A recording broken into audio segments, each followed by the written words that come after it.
Relish Srimad Bhagavatam, the mature fruit of the desire tree of the Vedic literatures.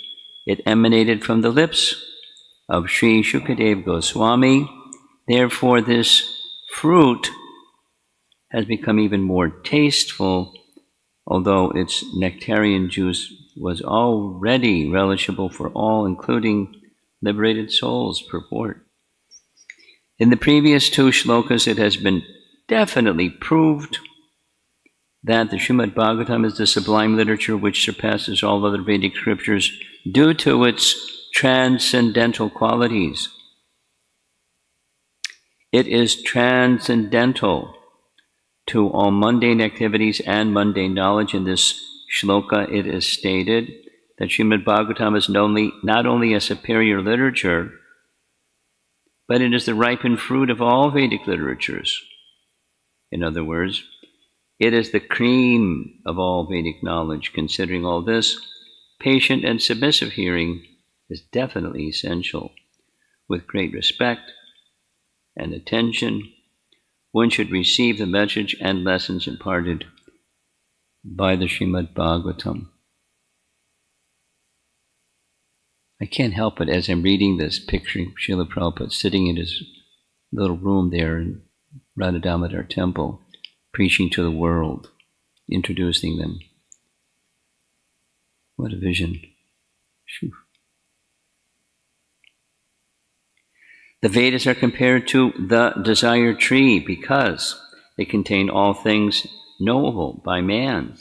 They deal with mundane necessities as well as spiritual realization. The Vedas contain regulated principles of knowledge covering social, political, religious, economic, military, medical, medicinal, chemical, physical, and metaphysical subject matter, and all that may be necessary to keep the body and soul together. Above and beyond all this are specific directions for spiritual realization. Regulated knowledge involves a gradual raising of the living entity to the spiritual platform, and the highest spiritual realization is knowledge that the personality of Godhead is a reservoir of all spiritual tastes, or rasas. Paragraph. Every living entity, beginning from Brahma, the firstborn living being within the material world, down to the insignificant ant, desires to relish some sort of taste derived from sense perceptions. These sensual pleasures are technically called rasas. Such rasas are different varieties. In the revealed scriptures, the following 12 varieties of rasas are enumerated: Raudra, or anger; Adbhuta, wonder; Shringara, conjugal love; Hasya, comedy; Vira, chivalry. That's 5. Daya, mercy; Dasya, servitorship; Sakya, fraternity; Bhayanaka, horror; and 10, Bibhatsa, shock. That's 10. Shanta, neutrality; Vatsalya, parenthood.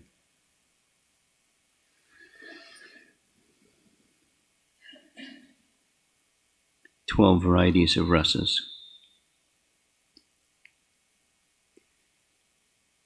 The sum total of all these rasas is called affection, or love.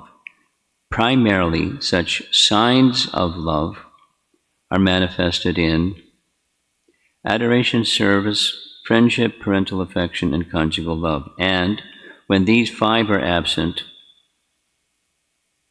love is present indirectly in anger, wonder, comedy, chivalry, fear, shock, and so on. For example, when a man is in love with a woman, the rasa is called conjugal love. But when such love affairs are disturbed, there may be wonder, anger, shock, or even horror. Sometimes love affairs between two persons culminates in ghastly murder scenes. Such rasas are displayed between man and man, and between animal and animal. There's no possibility of an exchange of rasa between a man and an animal, or between man and any other species of living beings within the material world. The rasas are exchanged between members of the same species. But as far as spirit souls are concerned, they are one qualitatively with the Supreme Lord. Therefore, the rasas were originally exchanged between the spiritual living being and the spiritual whole, the Supreme Personality Godhead. The spiritual exchange, or rasa, is fully exhibited in spiritual existence between living beings and the Supreme Lord. Paragraph. The Supreme Personality Godhead is therefore described in the Shruti mantras, Vedic hymns, as the fountainhead of all rasas. When one associates with the Supreme Lord and exchanges one's constitutional rasa with the Lord, then the living being is actually happy. There's a nice definition of happiness.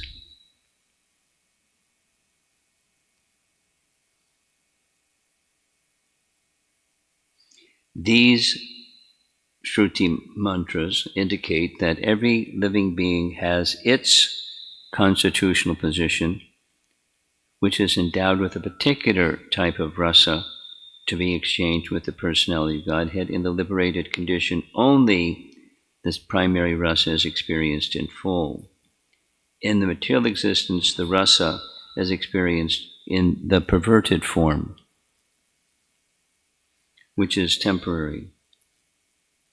And thus the rasas of the material world are exhibited in the material form of anger, raudra, and so on.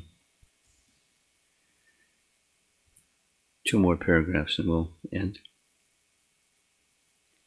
Therefore, one who attains full knowledge of these different rasas, which are the basic principles of activities, can understand the false representations of the original rasas, which are reflected in the material world. The learned scholar seeks to relish the real rasa in the spiritual form. In the beginning, he desires to become one with the Supreme. Thus, less intelligent transcendentalists cannot go beyond this conception of becoming one with the superior whole without knowing the difference rasas.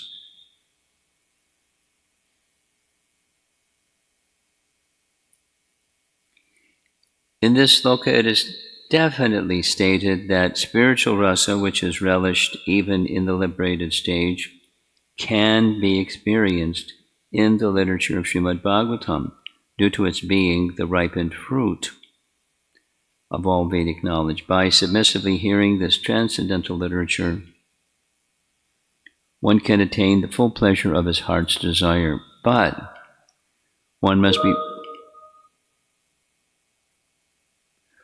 be very careful to hear the message from the right source. Srimad Bhagavatam is exactly received from the right source. It was brought by Narada Muni from the spiritual world and given to his disciple Sri Vyasadeva. The latter in turn delivered the message to his son Shukadeva Goswami, and Srila Shukadeva Goswami delivered the message to Maharaj Parikshit just 7 days before the king's death. Srila Shukadeva Goswami was a liberated soul from his very birth. He was liberated even in the womb of his mother, and he did not undergo any sort of spiritual training after birth. At birth, no one is qualified, neither in the mundane nor in the spiritual sense. But Sri Shukadeva Goswami, due to his being perfectly liberated soul, did not have to undergo an evolutionary process for spiritual realization. Yet, despite his being a completely liberated person, situated in the transcendental position above the 3 modes, the 3 material modes, he was attracted by the transcendental rasa of Srimad, the Supreme Personality of Godhead, who is adored by liberated souls who sing Vedic hymns. The Supreme Lord's pastimes are more attractive to liberated souls than to mundane people. He is, of necessity, not impersonal because it is only possible to carry on transcendental rasa with a person.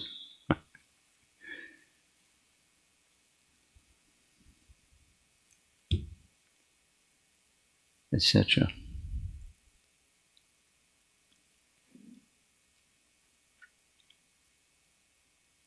Just this morning I was listening to Srila Prabhupada speaking on this verse in somewhere, Caracas, I think. And he made a different set of points. A very specific point was the sweetness of a ripened fruit. And his point was that when a fruit is ripened on the tree, it's sweeter than if you pick the fruit and artificially let it ripen off the tree.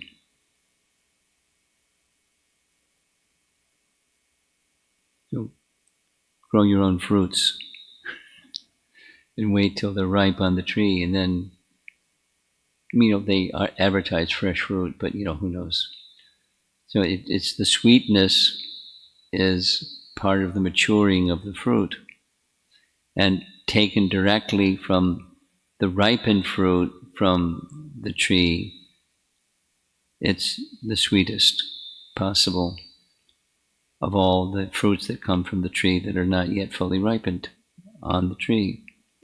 And to make it even nicer,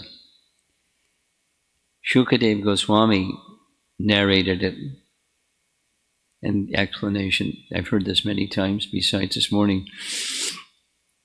The beak of a parrot, before he pierces the fruit, softens the fruit with his beak, and then he enters his beak and draws the juice from the fruit right on the tree. So as the parrot, Shuka, has that capacity, similarly that Shukadeva Goswami spoke first, the Srimad Bhagavatam makes it even more, the ripened fruit, even more relishable. That's the explanation that Prabhupada gives about the importance of Shukadeva Goswami being the speaker. The verse itself addresses Shukadeva Goswami as a rasika, or a relisher of rasa. And because he is a relisher of rasa, one who hears from him, even if one doesn't clearly understand what rasa is and how to relish rasa, it comes across from his narration. And therefore hearing from the right source becomes important, because the sweetness, just like you buy fruits in the market and they're still hard. They do what they do, gas them or whatever they do to make them artificially ripened, but the sweetness isn't the same. Not so with Srimad Bhagavatam. No, back to what Prabhupada is writing here. The Vedas as a desire tree, commonly the explanation of a desire tree is desire tree fulfills all desires. Commonly, one tree produces one type of fruit. Peach tree, apple tree, pear tree, cherry tree, whatever the type of tree, it produces that type of fruit. And the Vedic desire tree produces all types of fruits because it's a desire tree. So trees produce fruits. Desire tree of the Vedas produces all types of fruits, and he makes this nice list.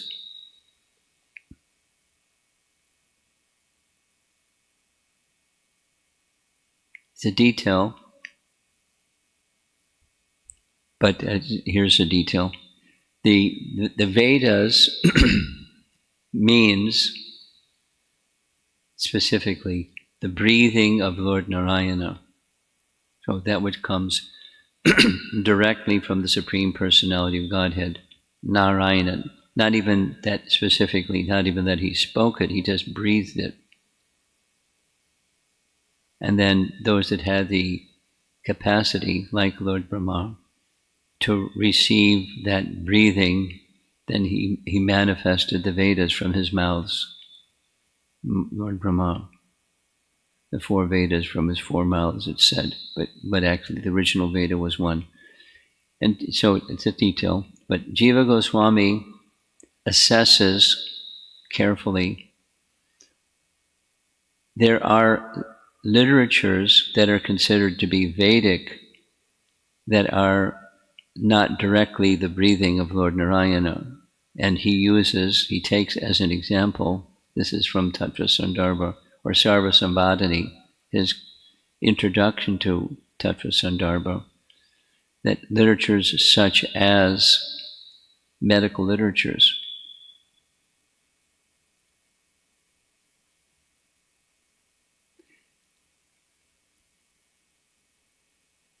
Raman gave a brilliant, as everything he does is brilliant, lecture on a paper that he's been producing over several years covering this topic, what's Vedic? And according to Jiva Goswami, there's the clear and then there's the connected to that which is clear. It's a detail, but I'll just say a little bit of what he said because I can't say it the way he said it. Even during Jiva Goswami's time, medical science was, the Vedic presentation of medical science, the Ayurveda, was undergoing transformation. How can something that's eternal undergo transformation? It's a very nice topic, those of you that are interested.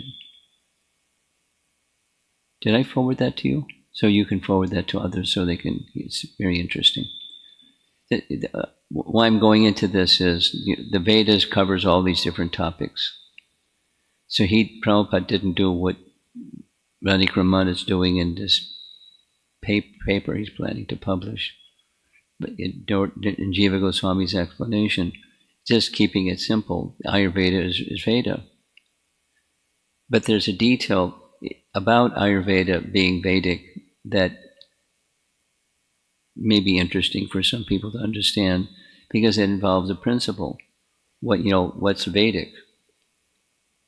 That's the principle. And how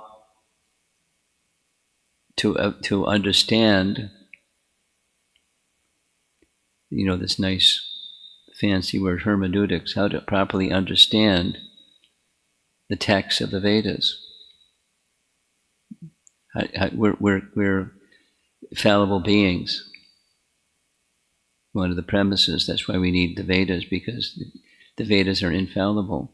We're fallible. So how do you take the infallible if you're fallible? Good luck. There's likely to be not complete or proper understanding. It's a good question. It's a natural question. I've been asked that question in different ways at different times. The methodology is from one who is the deliverer of the Vedas, that is the representative of the Vedas, the disciplic succession method, and then hearing again as a qualified person, as Srila Prabhupada would do. He would repeat things, certain points, again and again and again and again, with the explanation that sometimes repetition is necessary for clear understanding, which means that I didn't clearly understand it the first time, second time, 50th time. But as I hear it again and again, purification is taking place and my capacity to understand the message becomes clearer and sharper and more in focus. So the Srimad Bhagavatam is meant to be heard again and again. And then specifically, according to this verse, with great attention. It was the previous verse. Text 2.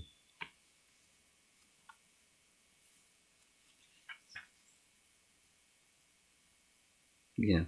What is the need of any other scripture as soon as one attentively and submissively hears this message of the Bhagavatam by the culture of knowledge, the Supreme Lord is established within his heart. So the right source again and again. It's just a principle of yoga. The faith in the source, the faith that the source is the right source being disciplic succession, then qualifiers of disciplic succession.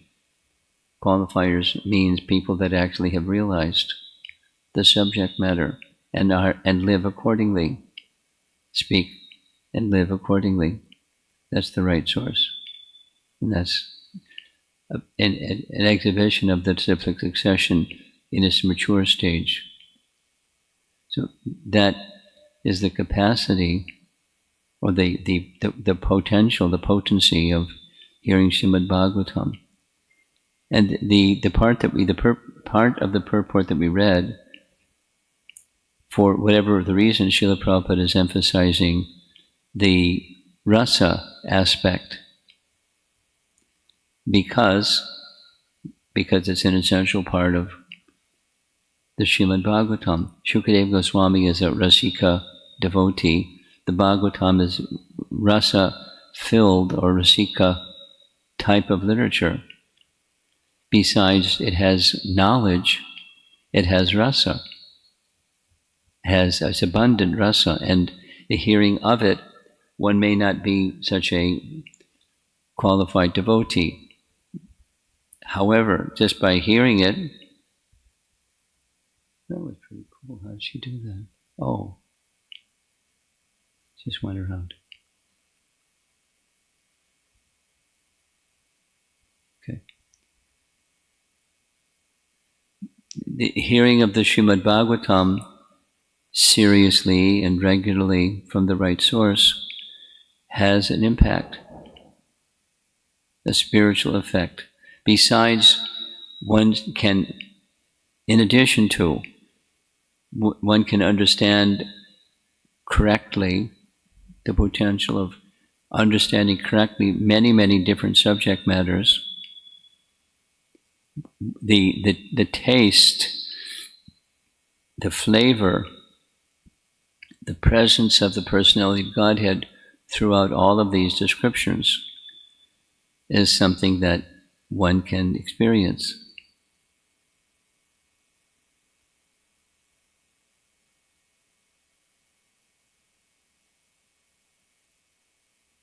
Because of, just to end with this, because of the upcoming yatra, I have so much time, delightful time, being spent in the topics of the places where we're going to visit. And the first place we're going to visit is Haridwar. Haridwar is the dwara or the gate for Hari, Hari's abode. It's a place of liberation. It's at the foothills of the Himalayas. And it's symbolic in one sense, and it's literal in another sense. It's the gateway to Hari's Dham. And similarly, going further up and further up and further up the Himalayas is Badrinath, and Badrinath is one of the 4 Char Dhams, similarly give entrance into the spiritual realm.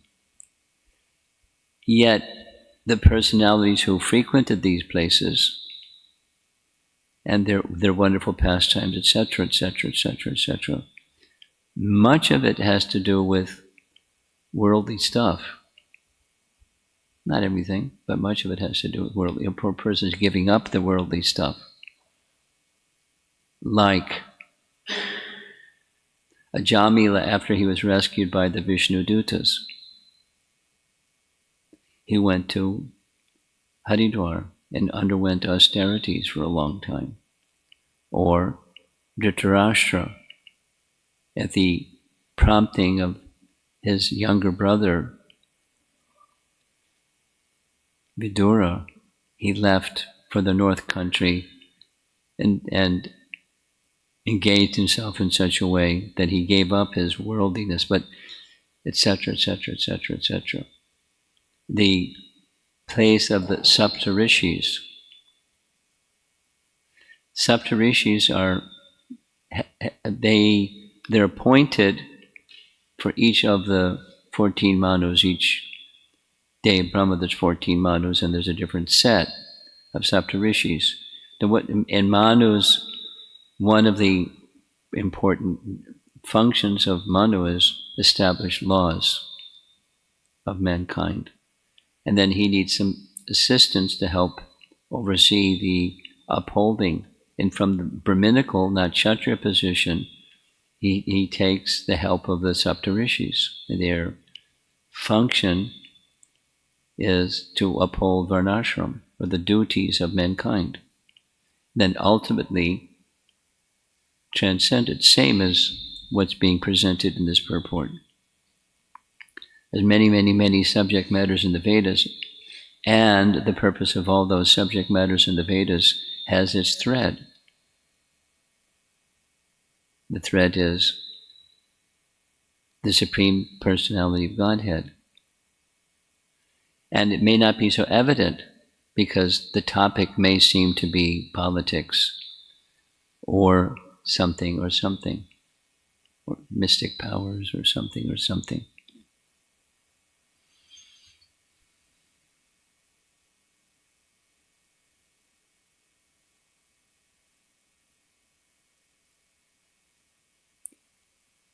However, those somethings and somethings have a thread, and they point to the ultimate purpose of the whole Srimad Bhagavatam, which is the ultimate purpose of the human form of life, or the ultimate purpose of the Vedas, which is establishing one's connection with Krishna.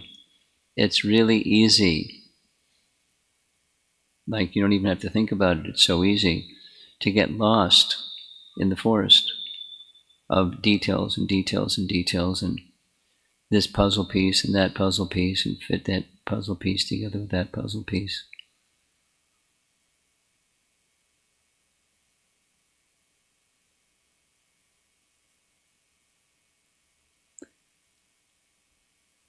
I was watching one parent during one class, he had this little boy putting puzzle pieces together.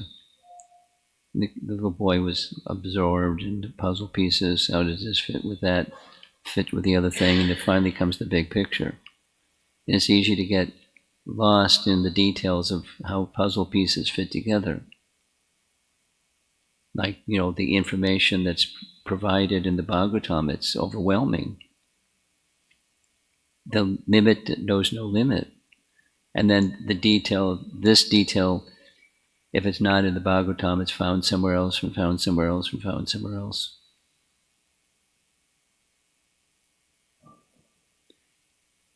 And it's easy to get lost in the detail. It's attractive, and it's fascinating, and it helps to capture the mind. That's nice. Capture the mind. But what's the purpose of capturing the mind?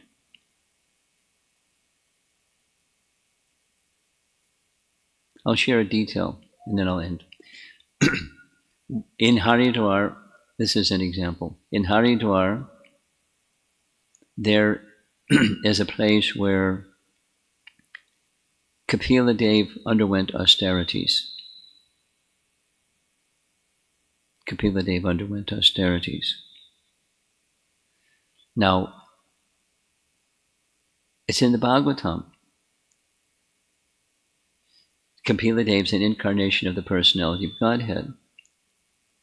But there were other places that Kapila underwent austerities.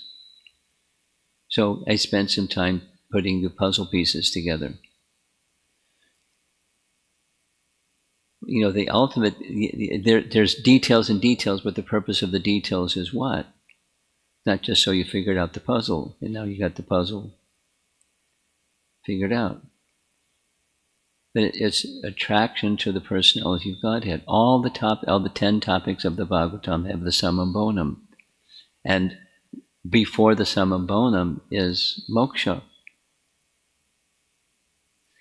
And Haridwar is a place where there's moksha. So Kapila didn't need to achieve moksha, but he went. It's the description of the Bhagavatam is, after he completed giving the entire narration to Devahuti, which is in the 3rd canto, he left. He left the ashram of his father, and according to the verse of the Bhagavatam, he headed northeast, which gives some indication of where the ashram of his father was.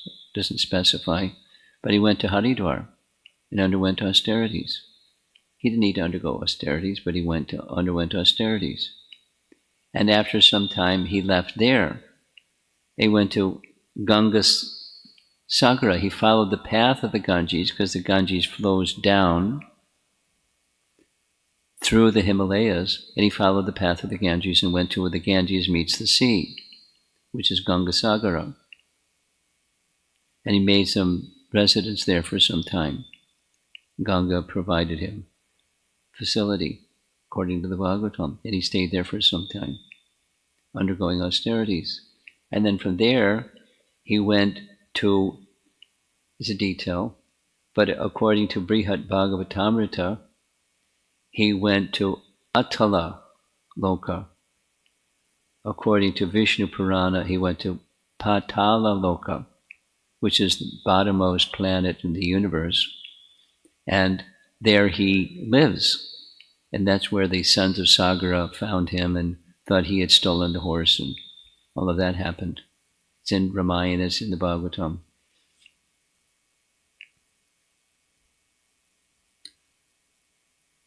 So that it took a while to piece all that together. The puzzle pieces fit. Besides like nailing the details of the puzzle pieces and how the puzzle pieces fit together, because it wasn't clear. So what the purpose of clarity is what? Not just the puzzle pieces fit, but the purpose is one should bear in mind, why read Srimad Bhagavatam? Why acquire knowledge? Why go to college, or why get a job, or why do anything? What's the purpose? There's the material, but the ripened fruit is right in the Srimad Bhagavatam. Its essence is being presented. To have an understanding, the purpose of any dharma is to understand God, and that which claims to be dharma but doesn't give that realization or understanding of the personality of Godhead it's not religion, it's not dharma. And the ripened fruit of all of that is the Supreme Personality of Godhead in his spiritual abode. And he reveals his spiritual abode in the 10th canto of Srimad Bhagavatam. But to get a proper understanding of the 10th canto Bhagavatam, the other cantos are there, because the Bhagavatam is not just 10th canto. The Bhagavatam is all the different parts, because all the different parts is part of the ripened fruit of the desire tree. The Bhagavatam is such nice literature. Nothing better. We'll be spending some time in the evening classes discussing.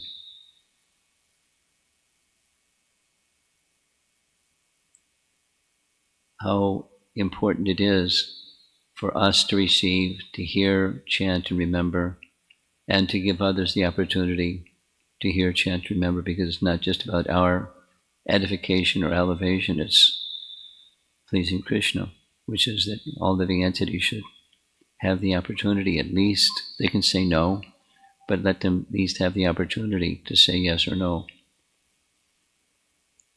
through the medium of Srimad Bhagavatam. So let's see if there's some discussion.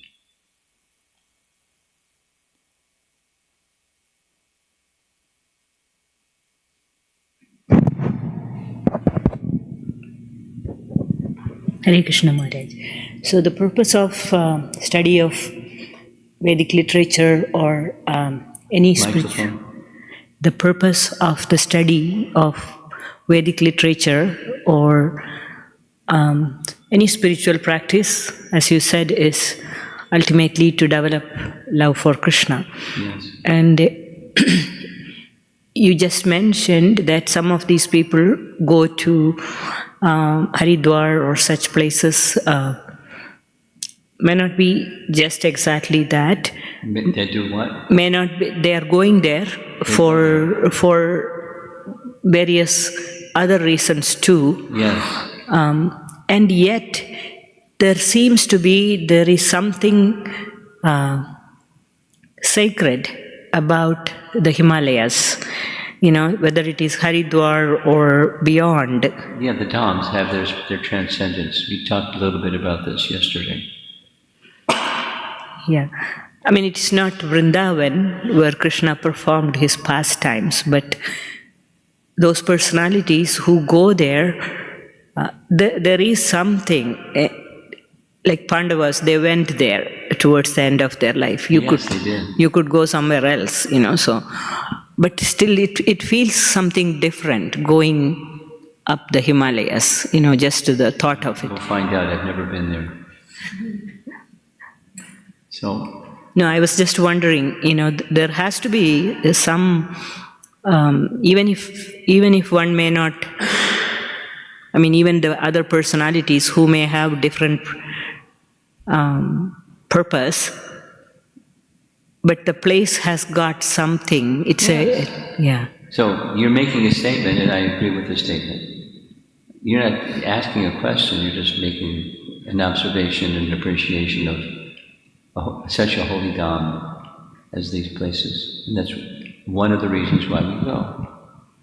I mean, where we go, there's going to be accommodation places, they're making money. There's going to be transportation places, they're making money. There's going to be all kinds of other people without listing the other kinds of people. They go there for livelihood. They're not necessarily going there or living there and doing what they do because it's a holy place. Some people may have that kind of a mix. Yeah. But some people it's just, it's like, we're going to take a helicopter. Some of us are going to take a helicopter ride. It's really expensive. It's livelihood. So, it's okay. It's okay. They're taking care of pilgrims. And there's, something in their pocket at the same time. It's okay. Then there are persons that don't go there with that purpose. Some persons that stay there. Some persons that like Kapila, he's already liberated. He's an incarnation. He gave the whole Sankhya philosophy. Now he's going to go do austerities. For different purposes, for different persons. But back to your main point, there's purification regardless of where somebody is coming from and their agenda. It's purifying because of the nature of the place.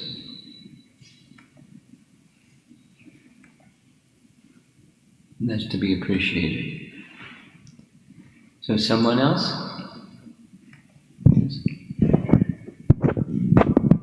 Hare Krishna Maharaj.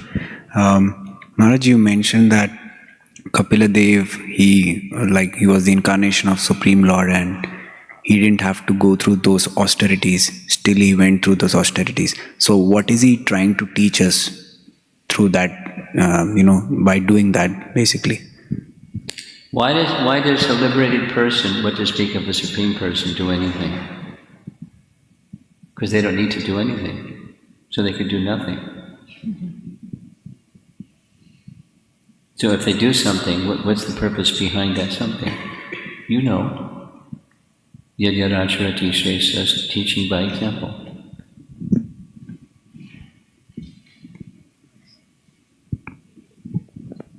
It's not to get something, it's to give something. Give an example. Anything else? Behind you?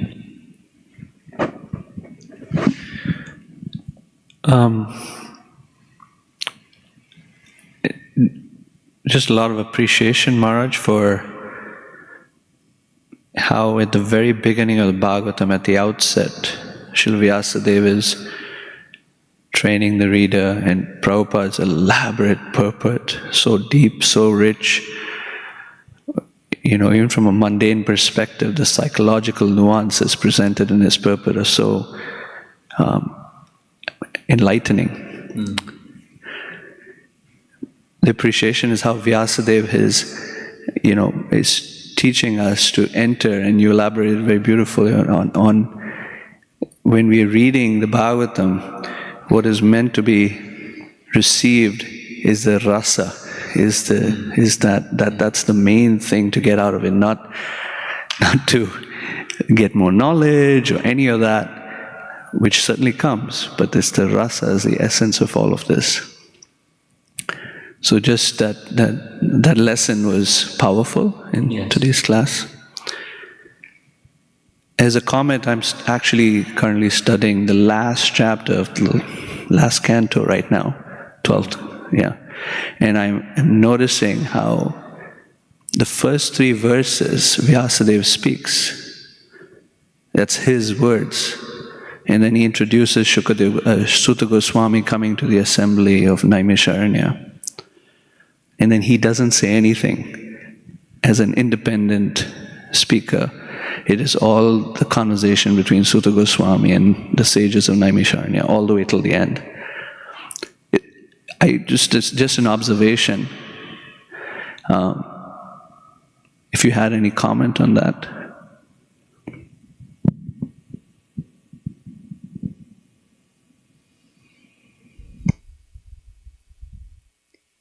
Well, only the obvious. He's a literary incarnation. He's Krishna, Shaktivesh avatar, empowered by Krishna to do what he did. And he could have done this, he could have done that. No second guessing needed. He did what he did to fulfill Krishna's will. And part of the all-attractiveness of what you just described is he's taking the focus off himself and he's putting the focus on other instruments besides himself, which is in itself a lesson. Part of the lesson of, within the lesson of the whole Srimad Bhagavatam.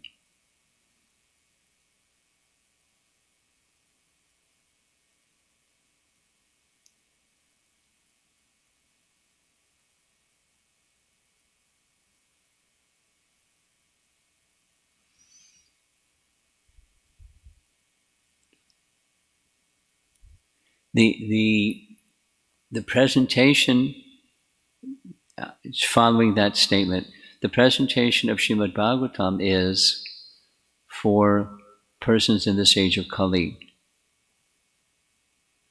When darkness is abundant and light is diminished radically. So how to give light in an atmosphere that's simply darkness. So different ways of doing that. So he chose by being an empowered incarnation of the Supreme Lord to do the way that he did. That teaches in principle, maybe not explicitly but implicitly, how we can do the same.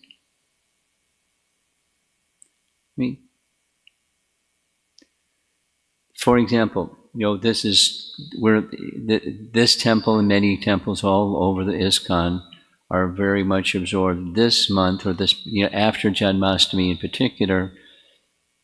absorbed in making Srimad Bhagavatam available as widely as possible. And what's the message? It's Vyasadev's composition.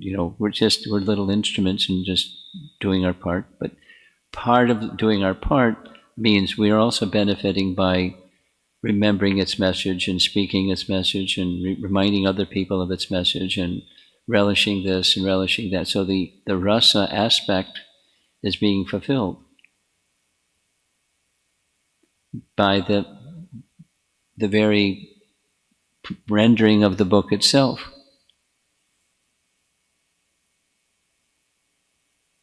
That's just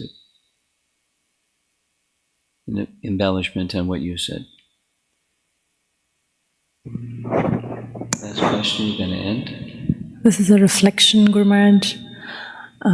In the beginning, you were expressing how you cannot help but envision Srila Prabhupada sitting in those rooms in Radha Damodar and writing. Yes. And I wanted to appreciate last year in the Udupi Yatra, you were mentioning how it's extremely important for the next generation to get to know Srila Prabhupada in order for the legacy to continue. Yeah. And you were referring to the Lilamrita. And so I was inspired by that and started rereading, this time with my children, Lilamrita. And a year later, my appreciation for this particular canto, having again visited those scenes from the Lilamrita of Prabhupada, the gravity of what he wanted to bring forth. Now, this literature is so much more meaningful because of, just more familiarity with that part of Srila Prabhupada's life. Just wanted to appreciate it. Responding to this, and we'll end. A number of devotees went to St. Louis to participate in their 50th anniversary celebration of the installing of the deities, the Gornatai deities. And I hadn't heard the story of the devotee who established that temple and the deities before. And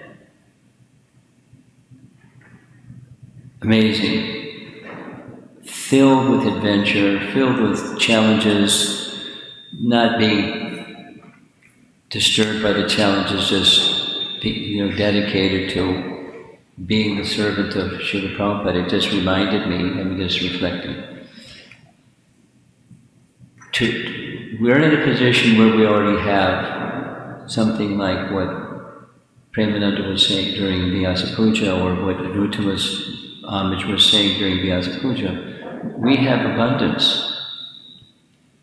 But our mission is far from complete. And when abundance comes, how is it to be utilized? And where does the credit go? And any austerities for us, please?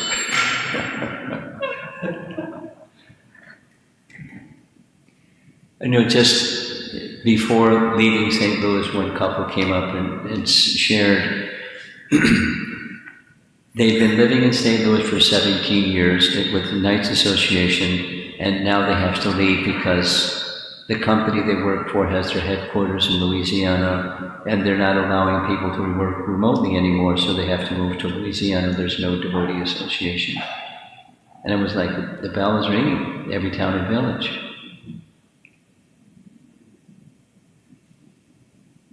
It's not easy. Are they up for the challenge? Let's see. Does not guarantee, because they got some encouragement, to develop Sangha. But if those with little courage and the Sangha that they've already received, they can carry forward and establish another Sangha.